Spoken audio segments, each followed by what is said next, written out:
Me siento orgulloso de una comunidad cada vez más conocida, querida y admirada, que se posiciona como referencia para otras por cómo se presenta al mundo. Estas son sus palabras, señor Camps. La verdad es que lo que en estos momentos se presenta al mundo desde esta comunidad ni es referencia ni es digno de admirar. Señor Camps, la situación que estamos viviendo en estos momentos es de alerta roja, es de alerta democrática. Su gobierno está cada vez más entrampado en una corrupción sin precedentes en nuestra historia democrática. Fabra, sus trajes, los regalos del caso Gürtel y ahora la cúpula de su gobierno y de su partido implicada en una trama de financiación ilegal, según un informe policial, que contiene documentos y grabaciones que ustedes no pueden negar.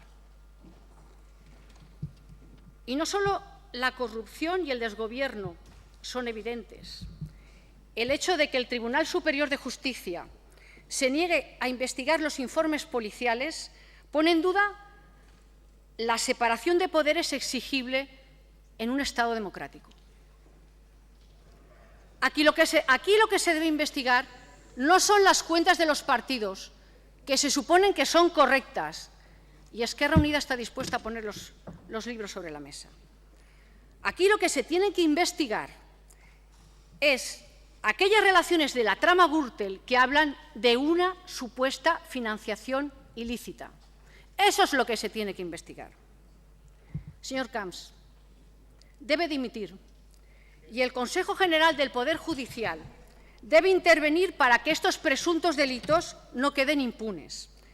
La regeneración democrática es imprescindible, pero ni usted ni su partido quieren asumir responsabilidades.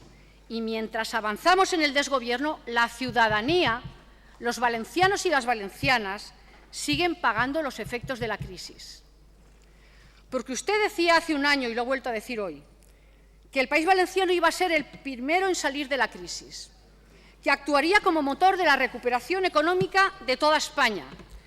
Señor Camps, a mí me da pudor y me da vergüenza reproducir sus palabras, porque su triunfalismo contrasta con el drama que vive más de medio millón de valencianos y valencianas en paro, porque contrasta con ese 45% que no recibe ningún tipo de prestación de todos los parados, con el drama de las mujeres que nuevamente son expulsados del mercado del trabajo, con el drama de los jóvenes en los que se ceba especialmente el paro, con el drama de las familias que pierden sus ahorros cuando ven que no pueden pagar sus hipotecas, porque las pierden, con el drama de ese 17% de valencianos y valencianas que viven bajo el umbral de la pobreza, no lo digo yo, lo dice Cáritas, con el drama de los trabajadores que están sometidos a ERES y que no saben qué les espera en un futuro.